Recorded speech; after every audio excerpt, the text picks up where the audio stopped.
Today we're going to be playing around with some watercolours, some pencils and some marker pens in order to create a beautiful piece of neurographic art. So stick around if you're interested in having a little go yourself.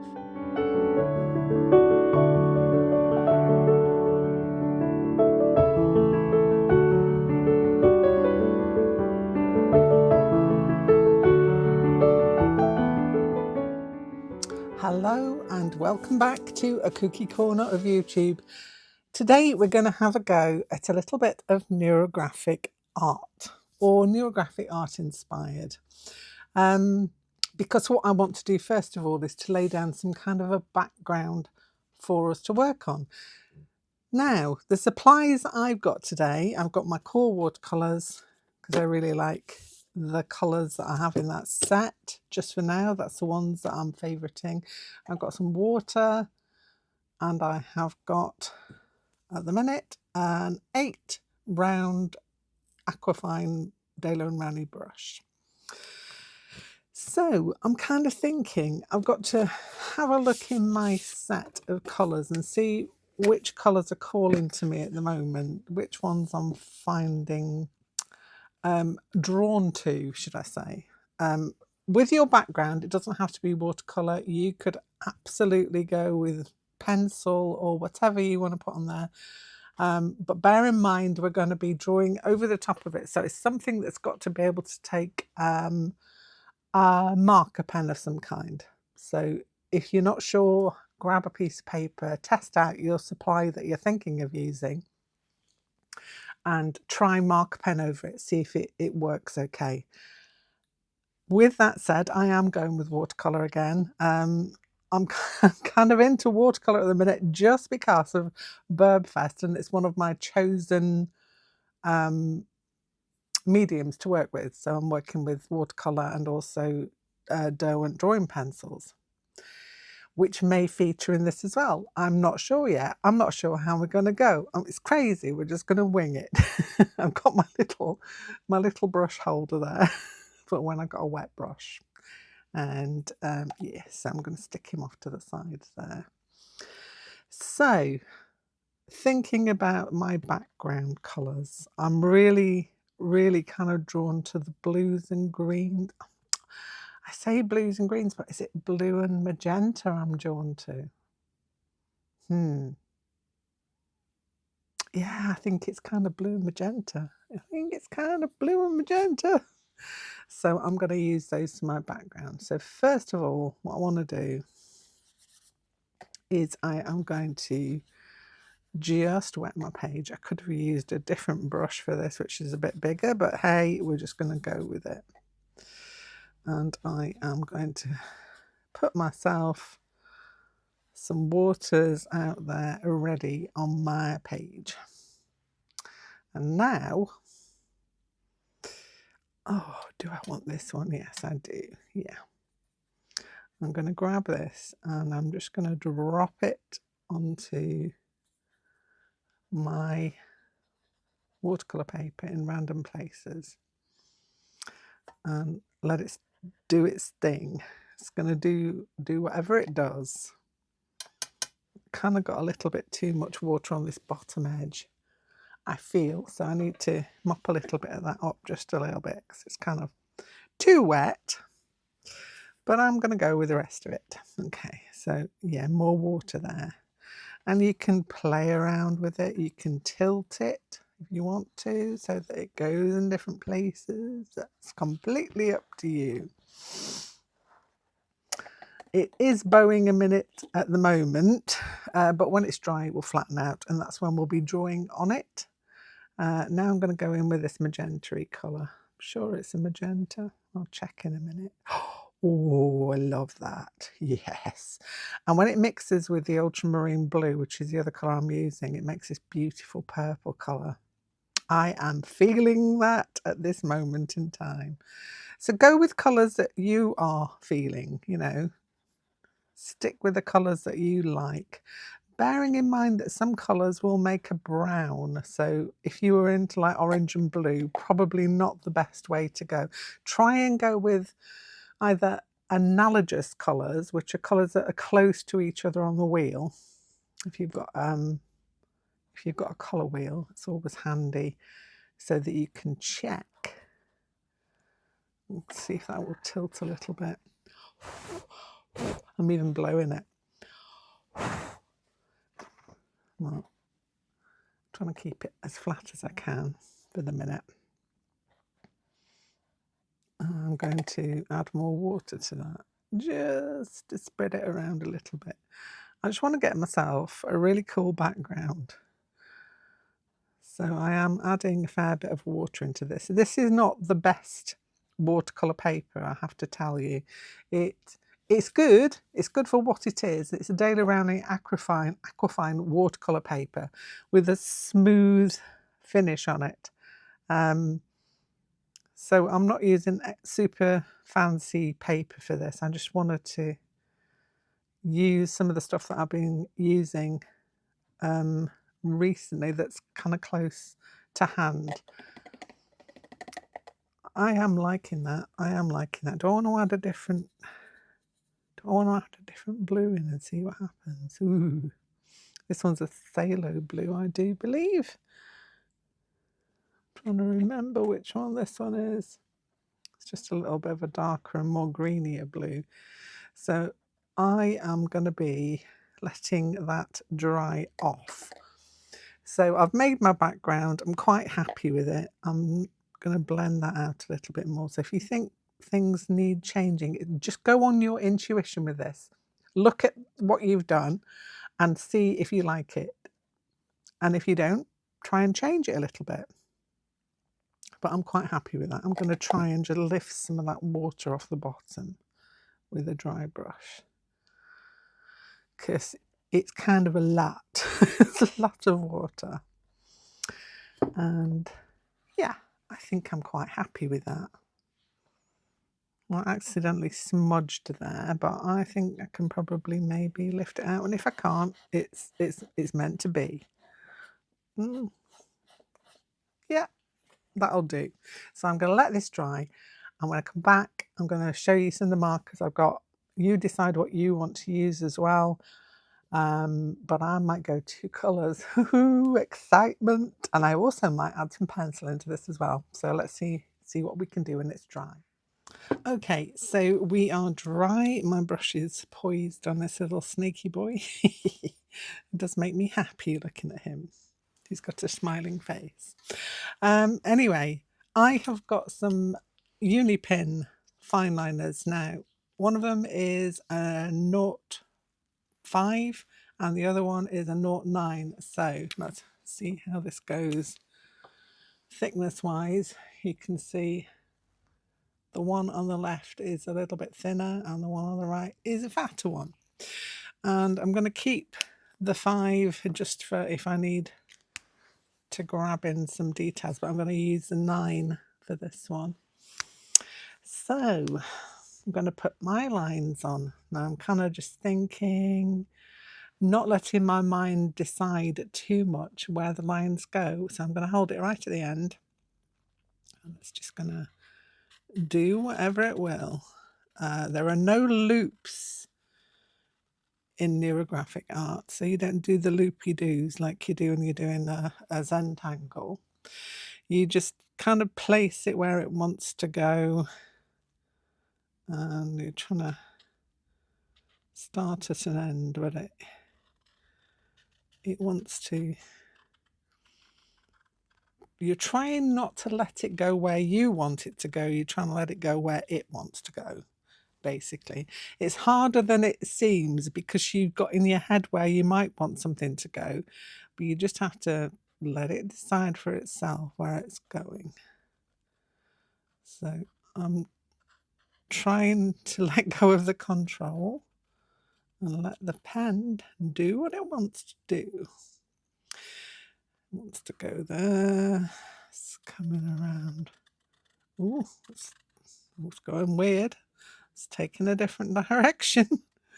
Sometimes people put a penny on there that they can push along, and whichever way the penny goes, they follow the penny. I've done that before. That's quite an interesting thing to do too. Any more downward ones? Kind of.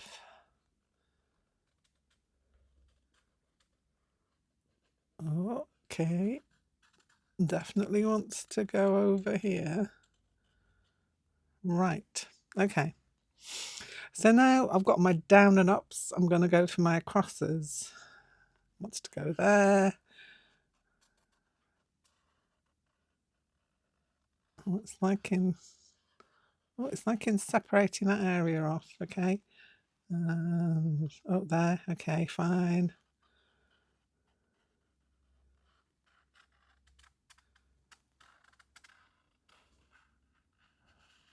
To there. And one more.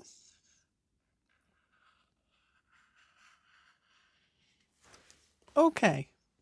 So we have got our lines in there. I hope you can see that. Let me just take you in a bit further. You can see where my lines are going.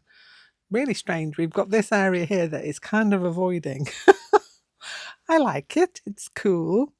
And it's kind of made like a little circular area there. Very interesting. So now what I'm going to do is to do the very relaxing part, which I find relaxing, of rounding out all the cross points. So places where it crosses. And I sometimes take that cross point a little bit thicker to there. So it's not just crossed, it's kind of, you've got more of an organic feel to it. So, like that. And it kind of looks like, it's kind of like your brain map, isn't it, when the neurons are firing? Probably why it's called neurographic art, because it does follow those kind of organic pathways. So yeah, wherever you've got a harsh edge or a cross point, and I'm going to just combine all those together because they're all going to be, you don't want any sharp points left on your piece. And I find this really, really relaxing just to sit and put some music on and just find out all those rounded bits that need to be rounded off, the sharp points. So I'm going to sit here for a little bit and I'll put a little bit of music on while I continue to round, and hopefully you'll enjoy it. If you don't like the music, you can just turn the sound down and continue to watch and enjoy the comforting movement of the pen on the paper and rounding out all those bits.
Okay, so now we have a piece where the corners are all rounded out. Double check, make sure you've got every little sharp point or bits where they're joined together, where the lines cross over. They all need to be rounded out, and you'll end up with this kind of beautiful little map of your thoughts, basically. And now you can decide whether you want to add in any other colours into this to try and emphasize different areas. So I have got a few pencils here. These are my Pablo ones I recently bought. So I'm going to grab those out.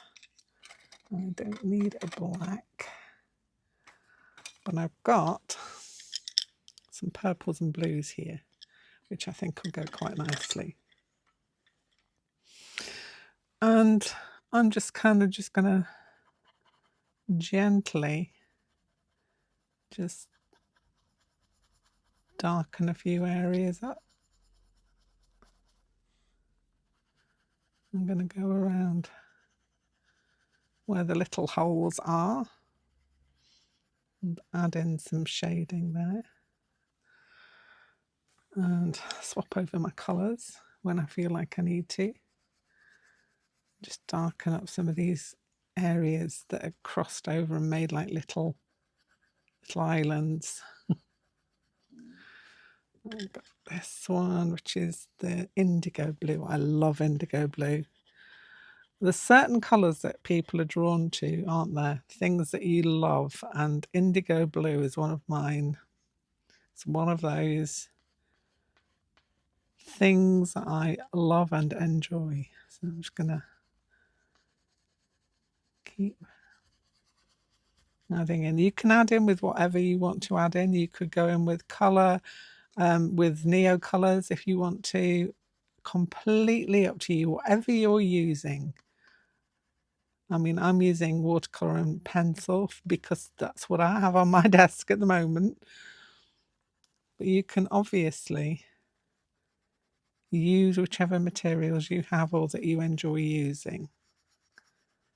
Maybe that could be alcohol markers. They work really well with this as well. So alcohol marker work would work really nicely. Swapping up now for my purple again.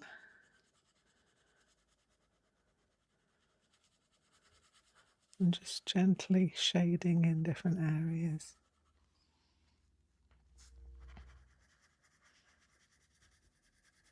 Just as I feel like I'd like to. I'm sorry if my camera is joggling. It's the nature of the beast, sadly. Try and do it as gently as possible. So what I suggest is pop some music on for yourself and just spend a little bit of time looking at your piece and seeing where you might want to add in some different colours. You might not want to. You might want to leave it just as is. But if you feel like you want to add in some things to it, that's probably the way to go. So just find a gentle way of adding in some shading or whatever you want to add into it to emphasize maybe also the lines too.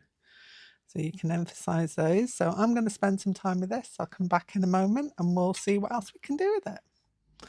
So when you've done with your colouring pencils and you're happy with what you've got, you can either leave it as is, that's always an option, but I kind of wanted to go in with a little bit of gold marker pen just because I wanted to follow some of these lines along to strengthen them a little. This is absolutely optional. You do not have to do this at all.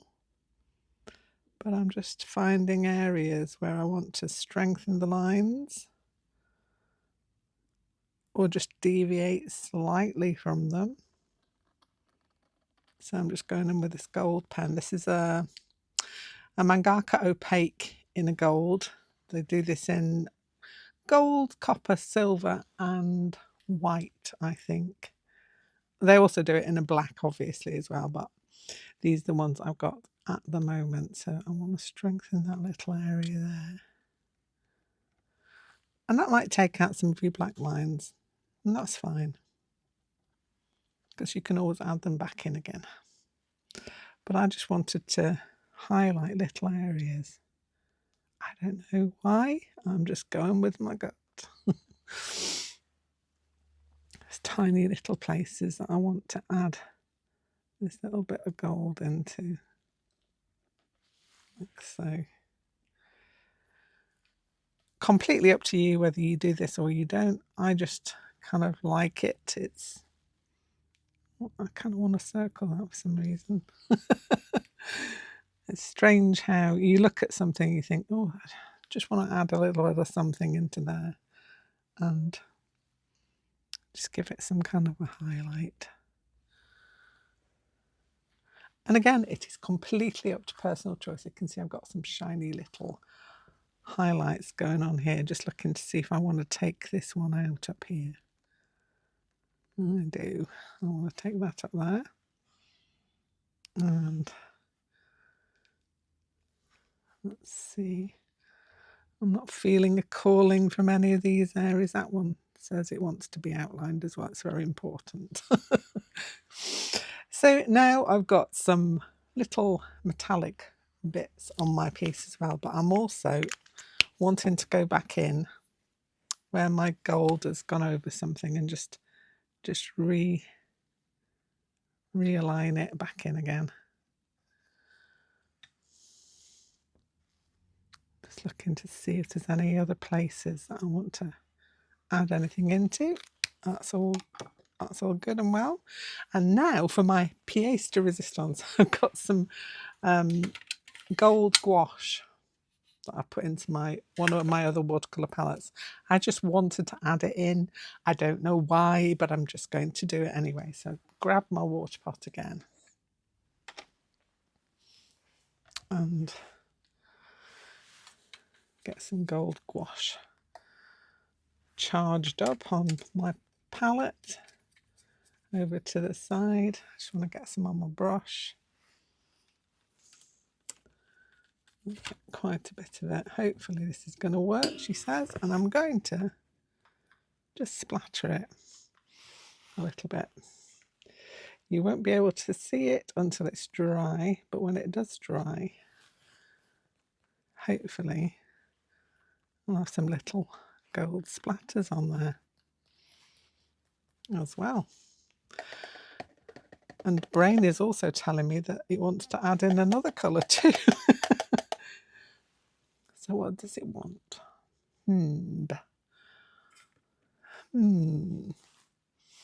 As I say, this is all optional. I have got a blue in here that I was fancying. Maybe I've got some metallics in here. Oh yeah, oh yes, look at those. So I drag out and wet down this lovely metallic blue. See if I can get some of that. These really should have been charged up a little bit perhaps before, but it was just an impulse thing. Sometimes you have to listen to your impulses, and I'm going to splatter some of those on as well. I'm going to concentrate around this central area, I think. Take it out. Oh, I'm liking this. What else can we add in? I don't want to go too bonkers, but I do want to add in some of this darker gold as well. Just play with it. It's your piece of artwork. You know, you can do whatever you like with it. That's the main aim, is just play around, see what you can achieve. I'm just tapping my brush, so I'm charging it up and just tapping it gently, trying to get some more into that central area there. So there we go. I'm going to let that dry and I'll show you what it looks like when it's all dried up. Okay, so there we have it. It's not quite dry properly, but it's almost dry, but you can see the shiny bits in it. And you know I had to have those. But you do yours however you want to do it. choose the colours you want to choose the medium that you want to work in, and have fun. That is the main objective. Have fun, enjoy, play. And that's the whole idea of this little art club, is for us to just let loose and enjoy what we're doing and using the mediums that we've got. Now, if you've got anything that you would like to try, I will see if I've got it within my stash and we can have a go. We can try things out. But if you've got specific things that you'd like to have a go at, don't forget, in the description box below the description box, should I say, if you comment what you'd like to try, then I will look through every single message that you send me, and I will see what we can figure out for future Sunday art clubs. I think we are going to stick with a Sunday because it's a nice relaxing day, and yeah, it's a time where we can take some time out to play. If you can't relax on a Sunday, this is always available for you to do at any point in time where you've got half an hour or something, so that you can just settle down and give yourself some time and allow yourself to have that time. You deserve it, okay? Just to remind you, you deserve time for yourself to do something that you want to do for yourself. So don't forget, that is very important. Take time out. Anyway, I hope you have enjoyed this. If you like neurographic art, there's a few more. I think I've got a playlist of my neurographic art pieces that I've done over the years. Go and have a little look at those. There's some specific exercises with circles and things like that. So if you want to know more, have a look into neurographic art, but also go and check out my videos that are already there. Have a wonderful rest of your day, and I'll be back here very, very soon with something else. Bye for now.